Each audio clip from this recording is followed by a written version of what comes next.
दण्डवतुः श्रीचक्रेश कृपादृष्ट्या दृष्टं निर्णयव्ययं परशास्त्रप्रमाणेन संक्षेपात् कथयामि तम् अल्पाक्षरम् असन्निग्धं सार्वतविश्वतोमुखम् अस्तुभम् अनवन्द्यं च सूत्रं सूत्रविदु सर्वज्ञ श्री चक्रधर स्वामी की जय. तर आपण नामस्मरणावर बोलणार आहोत. नामस्मरण ज्यावेळेस ज्या मनुष्यानं उपदेश घेतला म्हणजे गुरु केला, तर गुरु केल्यानंतर परमेश्वर पंथामध्ये प्रवेश करत असताना गुरु केल्यानंतर गुरु आपल्याला 5 नावं सांगतात आणि 5 नावं सांगितल्यानंतर त्यामध्ये जे काही पंचनामाचं स्मरण सांगितलेलं आहे त्या स्मरणामध्ये परमेश्वर आपल्याला त्या पंचनामाबद्दल 5 नावाबद्दल काय सांगतात ते आपण ऐकणार आहोत. की स्वामी सन्निधान धर्मामध्ये जेव्हा परमेश्वराच्या जवळ भक्तजन होते, त्या भक्तजनांनी जेव्हा स्वामींना विचारलं की जी आम्ही कोणाची आठवण करावी, त्यावेळेस स्वामी म्हणतात की हे देखील तैसे आठवीजी, आम्हाला जसं पाहिलं तसं तुम्ही आठवण करा. हे झालं मूर्तीचं स्मरण.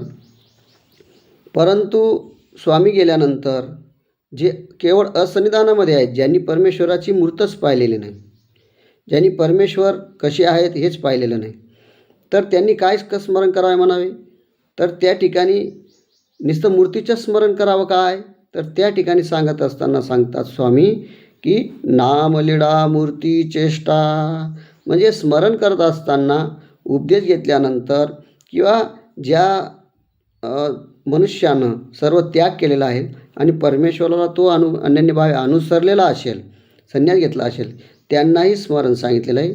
वासनिकालाही स्मरण सांगितलेलं आहे. वेदवंत बोधवंत जेवढे काही असतील नामधारक सर्वांसाठी स्मरण ही फार महत्त्वाची गोष्ट आहे.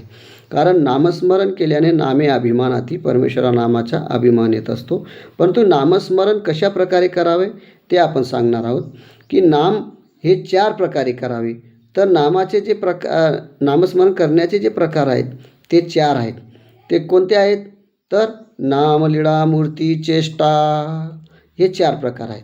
मग नाम म्हणजे काय, तर ज्या ठिकाणी आपल्या हातातमध्ये जे आपल्याला गुरु प्रसन्न होऊन जे काही गाठी देतात, त्या गाठी आपण हातात घेऊन आपण एका कोपऱ्यामध्ये कुठंतरी आपल्याला ज्या ठिकाणी स्वस्थता वाटेल त्या ठिकाणी बसावं, खाली बसावं. बसल्यानंतर तिथं बसकर टाकावं आणि टाकल्यानंतर तिथं बसल्यानंतर मन एकाग्र करावं, ध्यानस्थ करावं, हातात गाठी घ्यावी आणि पूर्व दिशेला किंवा उत्तर दिशेला तोंड करून बसावं. आणि त्या ठिकाणी स्मरण करत असताना जे आपण नाव घेणार आहोत ते नाम, पहिला जो स्वामींनी नामस्मरणाचा जो नियम सांगितलेला आहे, 4 प्रकारे नामस्मरणाचे जे प्रकार सांगितले त्याच्यात पहिला प्रकार नाव सांगितलेला आहे. आणि नामाला फार महत्त्व आहे. नाम, मग ते नाम जे काही सांगितलेलं आहे आपल्याला स्मरण करायला, ते नाम कोणतं करावं म्हणावे. मग आता नाम तर भरपूर आहेत, आहे का नाही. तर नाम जे विषय आलेला आहे, तर नामामध्ये सांगतात की नाम ते कोणते, नाम एक नियत स्वीकार, म्हणजे एक असाधारण नाव आहे, एक असाधारण. आणि काही नावं कसे आहेत, साधारण आहेत. जसं एक नाव इतकं काही असाधारण म्हणजे जे परमेश्वराचं स्वरूप आहे, अव्यक्त स्वरूप. ज्या ठिकाणी परमेश्वराचं निरवयव परमेश्वर असतात ते अव्यक्त स्वरूप आहे. त्या अव्यक्त स्वरूपातून जे काही नियत स्वीकारी जे नाव आहे, त्या स्वरूपाहून ज्या नावाचा स्वीकार झालेला आहे आणि ते परमेश्वराने जे नाम स्वीकारलेलं आहे त्या नावाला फार महत्त्व आहे. आणि असं नाव ते परमेश्वर जर कधी असे नाव त्या भक्तांना सांगतात आणि ते नाम जर कधी भक्तजनांनी जर कधी त्यांचं नामाचं स्मरण केलं तर त्याचा अभिमान परमेश्वराला भरपूर आहे. असं एक नाम आहे. आणि एक नाव कसं असतं, ज्या काळी ज्या ठिकाणी ज्या देशी ज्या गावी अनेक भक्ताप्रती जर घेतलं असेल, जसं त्याला साधारण नाव म्हणतात, म्हणजे वरवरचं नाव घेतात. जसं परमेश्वर अवतार ज्या ठिकाणी भ्रमण करतात त्या ठिकाणी जसं सिंहस्थ काळी, ऐका नाही, ज्या ठिकाणी ज्या देशामध्ये गेले, उत्तर प्रदेशी गेले असतील, मध्य प्रदेशाकडे गेले असतील, तिला तेलंग देशामध्ये गेले असतील, गोंड देशामध्ये गेले, सालबर्डीकडे गेले, तर अशा ठिकाणी जात असताना त्या भक्तजनांनी जे नाव घेतलेलं आहे, जसं गोमटदेव, नगिनदेव आहे का नाही, हे जे काही मौन्यदेव, हे जे नावं घेतलेले आहेत, हे काय आहेत, वरवरचे साधारण नाव आहेत. आणि ह्या नावाने देव जास्त प्रसन्नता नसते. त्या नावं जर उच्चारले असतील तर ते नाव वरवडे आहेत. म्हणून असे 2 प्रकारच्या नावाचा स्वीकार आहे. परंतु एक जे काही नाव आहे, जे स्वरूपाहून स्वीकार केलेलं आहे परमेश्वराने स्वतः, त्या ठिकाणून जे नाव घेतलं आहे, ज्याचा प्रभाव हा जास्तीत जास्त असतो, त्या नामाचा देवाला अभिमान असतो, ते नामस्मरण आपण केलं गेलेलं पाहिजे. जसं पांडिया स्वप्नी नाम स्वीकार केलेला आहे, त्या नावाचा परमेश्वराला जास्त अभिमान आहे का नाही. त्यानंतर रामटेक वगैरे असे अनेक प्रकारे ठिकाणी त्या परमेश्वराचं नाव अनेक प्रकारे उल्लेख केलेला आहे, तर भक्तांप्रती उल्लेख केला आहे. परंतु जे पांड्याच्या स्वप्नामध्ये जे नाव घेतलेलं आहे, ते जे नाव आहे ते नियत स्वीकारी नाव आहे. त्या नावाचा परमेश्वराला अभिमान आहे का नाही. म्हणून ते नामस्मरण असं करायला पाहिजे. पहिला मुद्दा आपला समजला की नाम कोणाचा उच्चार करावा. ज्या नावाचा परमेश्वराला अभिमान आहे, स्वरूपाहून जे नाव त्यांनी स्वीकार केलं आहे, त्या नामाचं आपण पहिलं नामस्मरण करावं. नामस्मरण करत असताना ज्या आपल्या हातामध्ये जी गाठी आहे, ती गाठी आपण जेव्हा माळा असते, त्या माळामध्ये जो मणी असतो, तो म्हणून जेव्हा आपण त्या मणीवर बोट ठेवतो, त्यावेळेस ते नाम पूर्ण उच्चार गेलेलं पाहिजे. पूर्ण नामाचा उच्चार झाला पाहिजे. तोपर्यंत गाठीचा जो मणी आहे तो खाली जायला नको आहे. पूर्ण नाव त्याच वेळेस जेव्हा तो मणी आपण धरतो, ते नाम घेतो, त्या नाम घेण्यानंतर पूर्ण नाव झाल्यानंतर त्यामध्ये आणखी काय काय आठवायचं आहे, तोपर्यंत तो मणी जायला नको. त्यामध्ये लीळा 2 नंबर जो आलेला आहे, कारण चार प्रकारे नामस्मरण सांगितलं. नाम, लीळा, मूर्तिचेष्टा. एक नामाचं आपण ऐकलं, आता लीळासुद्धा आपल्याला आठवायच्या आहेत. आता लीळा आठवताना आपण मागं पाहिलं की हे देखील तैसे आठवीचे, की आम्ही ज्या ठिकाणी ज्या स्थानांच्या ठिकाणी बसलेलो आहेत, जो आमच्या ठिकाणी परिवार होता, त्या ठिकाणी त्या परिवारासोबत म्हणजे चेतन परिवार, हा जो चेतन म्हणजे चालणारा बोलणारा असा जो परिवार असतो, जे मनुष्यरूपी असतात, तो परिवार त्या चेतनाशी ज्या काही सहेतुका म्हणजे चेतनाशी आणि सहेतुका केल्या त्या लीळा. तर लीळा कोणाला म्हणावं, लीळा सांगितल्या. लीळा 2 प्रकारच्या आहेत आहे का नाही, ते तर सांगितलं आपण. आता चेतनाशी एक लीळा आहे, जडाशी एक लीळा आहे. मग लीळामध्ये चेतनाशी जी लीळा केली, चेतनेशी आणि सहेतुका म्हणजे काहीतरी त्यांचा हेतू आहे. प्रत्येक जीवाजवळ कोणाचा कर्मनाश आहे, कोणाचे रोग नाशनायचे आहे, काहीतरी त्यांचा एक त्यामध्ये काहीतरी हेतू आहे त्या चेतनाशी. म्हणून परमेश्वर काय करतात, त्या चेतनाशी करतात त्या लीळा आहे. म्हणजे कर्मनाशार्थी ज्या केल्या जातात त्या लीळा आहे. तर या लीळासुद्धा आपण आठवण करायला पाहिजे. जसं बाईसा, दायंबा, डकले, मार्तंड आहे का नाही, हे सर्व जे काही स्वामींजवळ जो काही परिवार होता, महादाईसा असेल, भट्टोबाज असेल, हे सर्वांचं आपण त्या चेतनाजवळ ज्या केलेल्या आहेत, ते सर्वांची आपण आठवण केली गेली पाहिजे. ते लीळा आहेत. म्हणून त्या लीळाचंसुद्धा आपण स्मरण करायला पाहिजे. जसं एखादं डोमेग्राम वगैरे स्थान असेल, रुद्रपूर असेल किंवा भोगराम असेल, चतुर्युध मठ असेल किंवा खडकुली असेल, असे जे काही स्थानं आहेत, आपण ज्या स्थानावर आपण गेलो, साधारण स्थान असेल तरी त्या ठिकाणी परमेश्वर बसलेले आहेत. आणि त्या ठिकाणी भक्तजनांजवळ ज्या लीळा केलेल्या आहेत, जसं कोणाचा उपार स्वीकार केला असतं, कोणाचं काही केलं असेल, तर हे सर्व आपण आठवण करायला पाहिजे. म्हणजे त्या ठिकाणी लीळासुद्धा आपण आठवण करायला पाहिजे हे का नाही. त्यानंतर मूर्तीचं स्मरण आपण करायला पाहिजे. मूर्ती म्हणजे आपण आता ऐकलंच की 32 लक्षणी मूर्त आहे. जो अवयव जसा पाहिजे तसा अवयवाची आपण लीळा आठवण करायला पाहिजे आणि त्यानुसार मूर्ती तयार करायला पाहिजे. अंतःकरणपूर्वक ती मूर्तीसुद्धा आठवण करायला पाहिजे. त्यानंतर चेष्टा म्हणजे कशा सांगितल्या, की त्या चेष्टामध्ये जडेशी आणि निर्हेतुका म्हणजे जड पदार्थ असतात, जसं पाषाण वगैरे असतात, हे जड असतात, काष्ट वगैरे. या जडाच्या ठिकाणी त्या परमेश्वराने जर कधी त्या ठिकाणी बसले त्या जडावर, पाषाणावर, तर त्या ठिकाणी त्यांची निर्हेतुकपूर्वक त्यांनी जर तिथं काही केलेलं असेल लीळा, तर त्या ठिकाणी त्याला चेष्टा म्हणता येतं. चेष्टा म्हणजे त्या ठिकाणी निर्हेतुकपणाने त्याला संबंध दिलेला आहे. आणि त्या ठिकाणी जे काही जीव असतील त्यांचाही त्याचा फायदा होत असो. कारण वस्तू संबंधित जडा अजडा भले, जड आणि अजड या दोघांचं भलं होतं. आणि त्यांच्या निर्हेतुक आहेत. जसं 12 घोडे, ज्या ठिकाणी श्री गोविंद प्रभू बाबा त्या पाषाणावर बसले, ते 12 घोडे याला चेष्टा म्हणतात. सोपान भिंत, जसं एखादी पायरी असली त्या पायरीला चढणे उतरणे मोजणे किती पायऱ्या आहेत यालासुद्धा संबंध दिला. सोपान भिंत हे सुद्धा काय चेष्टा आहेत. त्यानंतर वदरी घडवणे, जसं बेलापूरला स्वामींनी वदरी घडवली. त्या वदरी म्हणजे पाषाणाला विटेला धरलं त्यानंतर घासलं. तर हे सर्व काय आहेत, त्या जडाला त्यांनी संबंध दिला आहे, त्यांचा संबंध झाला आहे. म्हणून हे सुद्धा काय आहेत, चेष्टा आहेत. तर अशा प्रकारे अनेक प्रकार आहेत. तर या चेष्टामध्ये निर्हेतुक प्रकार असतो आणि म्हणून त्याला चेष्टा, हे सुद्धा आपल्याला आठवण करायला पाहिजे. तर 4 प्रकारे नामस्मरण इथं सांगितले. नाम, लीळा, मूर्ती, चेष्टा. त्या ठिकाणी परमेश्वराचं हे सर्व आपण आठवण करायला पाहिजे. परमेश्वराची मूर्तीमध्ये आठवण, नाममध्ये आपण ऐकलं की नियत स्वीकारी नाव स्वीकार करायला पाहिजे, कोणतंही नाव घेऊन चालत नाही. त्यानंतर लीळा, त्या चेतनाशी जी केल्या त्या लीळा आपण आठवण करायच्या आहेत. मूर्ती आपण ऐकलं, मूर्तीमध्ये काय काय असतं, रूप असतं. जसं सौंदर्य वगैरे एकदम चापासारखे परमेश्वर एकदम सुंदर आहेत अशी मूर्ती आहे. आणि 25-27 त्यांचं वय आहे. गुण अनेक गुण आहेत, आहे का नाही, धैर्य वगैरे गुण आहेत. वर्ण आहे, त्यांचा वर्णसुद्धा आहे, कसा आहे, श्रेष्ठ कुळातील वर्ण आहे का नाही. आणि चांपे गौरव हा सर्व वर्ण आहे. आणि जो अवयव जसा पाहिजे तसा आपण आठवण करायला पाहिजे.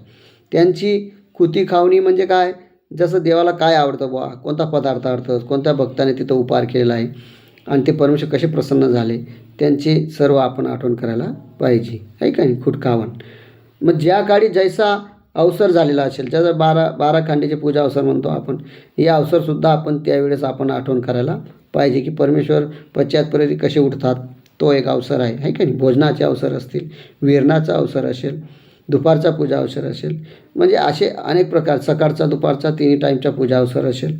तर हे जे काही अवसर आहेत हे 12 प्रकारचे अवसर आहेत. त्यांचे खांडी म्हणजे प्रकार, ते 12 खांडी म्हणजे 12 प्रकारचे अवसर आहेत. ते अवसरसुद्धा आपण आठवण केले गेले पाहिजे.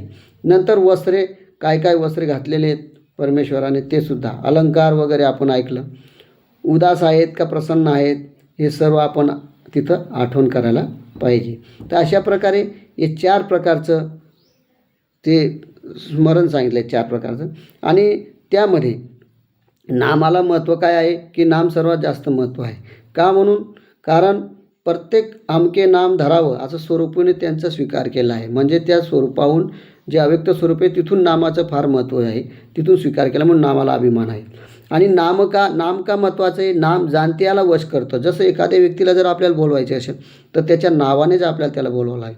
त्याच्या नावाने जर आपण त्याला बोलवलं की तो आपल्याकडे लक्ष देतो. तसं परमेश्वराला जर आपण नावाने उच्चार केला, त्या नावाचा त्यांना अभिमान आहे, तर ते नामस्मरण जर तुम्ही सतत करत राहिले, बसता उठता खाता पिता झोपता सर्व ठिकाणी, आणि एखाद्या कोपऱ्यात बसून आपण शांत प्रकारे 2-3 तास तसं आपलं स्मरण केलं जाईल, तशा प्रकारे जर आपण स्मरण करत राहिलो तर त्या नावाने देव आपल्याकडे लक्ष देईल. आणि आपल्याला लक्ष दिल्यानंतर आपल्याला जे काही मन आपलं चंचल झालं असेल, बेस झालं असेल, चित्त ठिकाणावर नसेल, बुद्धी ठिकाणावर नसेल, तर ते सुद्धा एकाग्र होईल. आणि आपल्याला जे काही अडचणी असतील, संकटे असतील, दूर असेल, आपल्याला काही प्रॉब्लेम येत असेल तर परमेश्वर त्यावेळेस आपल्याकडे लक्ष देणार. म्हणून इकडे तिकडे चलबित न होता, देवावर विपरीत न होता, साधू संतावर चतुसाधनावर विपरीत न होता आपण जर स्वस्थ बसून नामस्मरण जर केलं तर आपलं मन एकाग्र होईल आणि देव आपल्याला सहकार्य करतील. ते प्रपंचात असो किंवा दैवराटीत असो, जर आपण नामस्मरण केलं, परमेश्वरावर श्रद्धा केली, भावना केली, तर आपल्याला, आणि आपली नामस्मरण केल्यामुळे त्या परमेश्वरावर आपलं प्रेम जास्त होतं. परमेश्वरही आपल्याकडे लक्ष देतो, कधीही आपल्याला कमी पडू देत नाही. म्हणून नामस्मरणाला फार महत्त्व आहे. कारण नामस्मरण, नाम उच्चारल्याशिवाय व्यक्ती जसं लक्ष देत नाही, तसं परमेश्वराचं नामस्मरण केल्याशिवाय आपल्याकडे परमेश्वर लक्ष देणार नाही. का म्हणून सदा सर्वदा तरी नामची लेखी लागे, म्हणजे सदा सर्वदा नामच आपल्याला लेखी लागणार आहे. कुठेही गेले असता तर अगोदर कोणालाही आपण कुणाही कुठं गेलो तर आपण पहिले नाव विचार, तुमचं नाव काय. तर नामाला फार महत्त्व आहे. म्हणून तसं परमेश्वराला त्या नामाचा अभिमान आहे. जेव्हा परमेश्वर मनुष्यवेश स्वीकार करतात तेव्हा नामसुद्धा स्वीकार करतात. म्हणून त्या नामाला फार महत्त्व आहे. म्हणून नामस्मरण करावं. नाही तुम्हाला जास्त ज्ञान वगैरे काही नसेल, काही गोष्टी नसेल, परंतु नामस्मरण फार महत्त्वाचं आहे. म्हणून नामस्मरण करणं हा सर्वांचा एक काय आहे, सर्वांचा महत्त्वाचा भाग आहे. नामस्मरण हे सर्वांसाठी सांगितलेलं आहे. कोणीही असो, नामस्मरण केल्यामुळे फायदा होणार आहे. नामस्मरण केल्याने परमेश्वराचं नामस्मरण जर तुम्ही केलं तर तुम्हाला परमेश्वर सतत तुमचं सहाय्य करणार आहे आणि मोक्षालासुद्धा तुम्हाला नामस्मरणच घेऊन जाणार आहे. म्हणून नामस्मरणाचे जे 10 फायदे आहेत ते आपण पुढे ऐकणार आहोत. परंतु नामस्मरणाचे महत्त्व आहे का नाही, सदा सर्वदा नाम लेखी लागतं. म्हणून नाम ठाऊके झाल्या मनुष्य सापडतो. जसं नामाचं जर कोणाला कधी हरवलं असेल तर त्याचं नाम वगैरे उच्चारल्यानंतर तो व्यक्ती, हरवलेला व्यक्तीसुद्धा नामाने सापडला जातो. तसं परमेश्वरसुद्धा नामस्मरणाने प्रसन्न होतात, आहे का नाही. आणि जे काही राजाकडं जे लोक जातात, भाट वगैरे लोक असतात, ते राजाची स्तुती करतात, त्या राजाचं नाम घेतात आणि नामाने त्या स्तुती करतात आणि त्या स्तुतीमुळे तो राजा प्रसन्न होतो आणि त्यांना काही ना काही देत असतो. तशा प्रकारे आपण सुद्धा परमेश्वराचे नामस्मरण जर केलं तर परमेश्वरसुद्धा त्या राजासारखं प्रसन्न होणार आणि आपल्याला जे लागेल ते काही कमतरता असेल ते न मागता देईल. आपण काही हेतू धरायचा नाही, नामस्मरण फक्त आपण सरळ करायचं, निरेतूक करायचं. परंतु देवाला त्याची काळजी येते, त्याचा अभिमान घेतात निरेतूक केल्यामुळं आणि परमेश्वर त्याला सर्व देत असतात. प्रपंचात जे जे काही लागत असेल तेही देतात. दैवराटीत त्याला जे लागत असेल जसं नाम, वेद देतात, बोध देतात, आहे का नाही, स्मरण करण्याची अवस्था देतात, नंतर अनुसरण घडवतात, तुम्हाला ज्ञान भक्ती वैराग्य काढतात आणि मग नंतर तुम्हाला मोक्षालासुद्धा घेऊन जातात. म्हणजे नामस्मरण हे खूप महत्त्वाची बाब आहे की नामस्मरण केल्याने देव प्रसन्न होतो. आणि म्हणून नामस्मरण करत असताना आपण त्यामध्ये 4 प्रकारे नामस्मरण केलं पाहिजे. तर आपण काय करतो, गाठी हातात धरतो आणि जोरजोरात फिरवतो आणि ते नामस्मरण, त्याच्यामध्ये नामाचाही उल्लेख होत नाही, मूर्ती आठवली जात नाही, लीळा आठवली जात नाही, चेष्टा आठवली जात नाही, ते नामस्मरण स्वीकारात घेणार नाही. नाम किती घेतले याला महत्त्व नाही, तर नामस्मरण कसं केलं याला फार महत्त्व आहे. म्हणून नामस्मरण करताना असताना एक गोष्टीची लक्षता आपण ठेवायची आहे, घाई करायची नाही आहे. जो मणी आपल्या गाठी हातात धरल्यानंतर जो मणी आपल्या अंगठ्यांमध्ये आलेला आहे त्यावेळेस जो आपण पूर्ण त्या ठिकाणी जो मणीचे आपण पकडलेला आहे त्या ठिकाणी पूर्ण नाम घ्यायचं आहे. त्या नाम घेताना एखादी लीळा आठवायची, त्या परमेश्वराची मूर्ती आठवायची, त्यांचा परिवार आठवायचा आहे, ते स्थान आठवायचं आहे आणि चेष्टासुद्धा आठवायची आहे. आणखी त्या नामस्मरण करत असताना चतुर्विध प्रकारचे दुःखसुद्धा केलं गेलं पाहिजे. म्हणजे त्या नामस्मरण करता आपण स्मरण करत असताना, एकाग्र बसत असताना त्या ठिकाणी जेव्हा आपण नामस्मरण घेणार त्यावेळेस आपण दुःखसुद्धा करायचे की देवा, अनंत सृष्टी गेल्या पण मी तुमचं नाम स्वीकार केलेलं नाही, तुमचं नामस्मरण केलं नाही, म्हणून मी या जन्ममरणाला पडलेलो आहे. माझ्या अनंत सृष्टी वाया गेल्या, मी तुमचं ऐकलं नाही, तुमचे ज्ञान दिलं पण ते मी ज्ञान ऐकलं नाही. हे सुद्धा दुःख आपल्याला करावं लागेल. आणि हे झालं निर्वेद, याला म्हणतात निर्वेद. निर्वेद अनुताप. अनुताप म्हणजे जन्म झाल्यापासून आत्तापर्यंत आपण देवा तुम्ही सांगितलं तशा प्रकारे मी ज्ञान भक्ती वैराग्य केलं नाही, मी नामस्मरण केलं नाही, म्हणून तिथंसुद्धा दुःख करायला पाहिजे. म्हणजे ते वर्तमान काळाचं दुःख आहे, तो सुद्धा आपण दुःख करायला पाहिजे. नंतर अनुशोच. अनुशोच म्हणजे भविष्यामध्ये देवा मी तुझी विसर पडू नये, मला नरकाला पाठवू नका, मला तुमच्या पदरात घ्या, मला प्रेम द्या, मला ज्ञान द्या, परमेश्वर मला आपण पाहिजे, आपलं प्रेम पाहिजे, असं आपण परमेश्वराला माझ्याकडून दोष घडू नये, चुका होऊ नये या प्रकारे सुद्धा आपण दुःख करायला पाहिजे.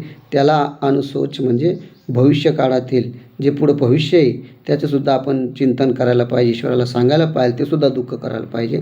नंतर आर्त. निर्वेद, अनुताप, अनुशोच आणि आर्थ 4 प्रकारचं दुःख आहे. आर्थ म्हणजे तोची व्हावा तोची भेटावा, म्हणजे परमेश्वरा मला तूच पाहिजे, तुझं प्रेम पाहिजे, मला काही नको आहे, असं जर तुम्ही निर्हेतुकपणे कधी परमेश्वराचं स्मरण केलं, आर्थता केली, तर दुःख केलं तर परमेश्वर तुम्हाला जे जे लागेल ते सर्व न मागता तुम्हाला दिल्याशिवाय राहणार नाही. परंतु परमेश्वरावर भरोसा ठेवणं फार महत्त्वाचं आहे. कोणाकडं जायची गरज नाही, कोणाचं काही करायची गरज नाही. तुम्ही फक्त नामस्मरण करा, मन लावून करा, चित्त लावून करा, एकाग्र होऊन करा आणि सर्व नामस्मरण करताना सर्व तुम्ही भुलून जा आणि त्यावेळेस ते परमेश्वराच्या अंतःकरणपूर्वक जर तुम्ही नामस्मरण केलं, चतुर्दुःखेशी जर तुम्ही नामस्मरण केलं, उपदेश घेतल्यानंतर जरी तुम्ही नामस्मरणाची सुरुवात केली आणि उपदेश घेऊन भरपूर दिवस झाले असेल तरी नामस्मरणाची जरी सुरुवात केली तर तुम्हाला कोणतीही क्रिया करायची गरज नाही. म्हणजे जसं पारायण करा, संकट आलं हे करा ते करा असं तुम्ही करण्यापेक्षा जर दुःख आलं, संकट आलं तर तुम्ही नामस्मरण जर मन लावून केलं, दुःखपूर्वक केलं, परमेश्वराच्यावर प्रायचित केलं, चतुर्प्रकारे जर दुःख केलं तर परमेश्वर तुमच्यावर नक्कीच प्रसन्न होतील आणि तुम्हाला कुठेही जाऊ देणार नाही. कारण देवावर भरोसा ठेवला, देवाचं नामस्मरण केलं तर देव नामस्मरणाने प्रसन्न होतात आणि त्या जीवाकडे लक्ष देतात आणि त्याचा अधिकार वाढता वाढता त्याची आपुलकी प्रेम वाढत जाईल आणि त्याला परमेश्वर मोक्षापर्यंतसुद्धा पाठवू शकतात. म्हणून नामस्मरणाला सर्वात मोठं महत्त्व दिलं आहे परमेश्वराने. परंतु नामस्मरण कसं करावं हे आपल्याला माहिती नाही.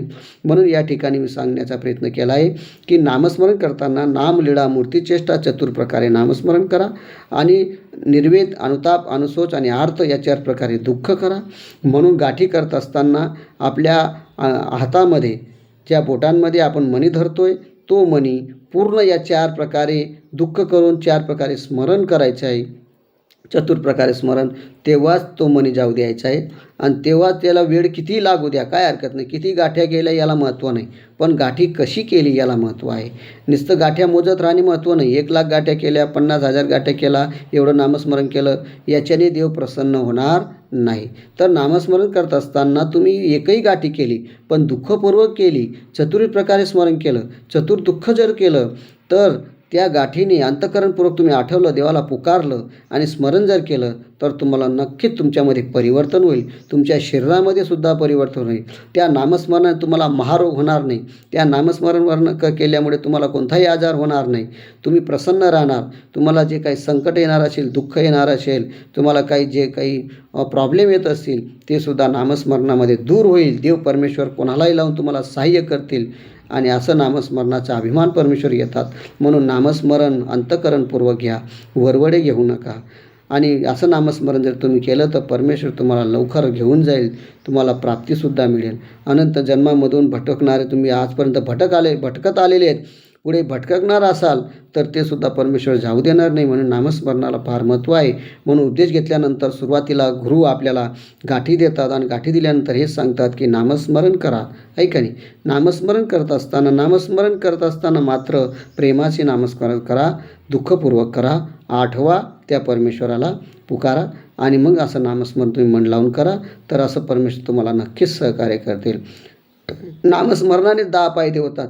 नामस्मरण केलं तर तुम्हाला शास्त्रसुद्धा उमटेल. नामस्मरण केलं तर चतुर साधनावर तुमची बुद्धी येईल, परमेश्वरावर बुद्धी होईल, त्याच्या शास्त्रावर प्रेम देण्यावर आवड येईल. चतुर साधन म्हणजे स्थानप्रसाद भिक्षुक वाचण्यावर सुद्धा प्रेम वाढेल आणि वेद वाढला म्हणजे आवड वाढेल. तुम्हाला स्थान करावं असं वाटेल, स्थानावर जावं असं वाटेल.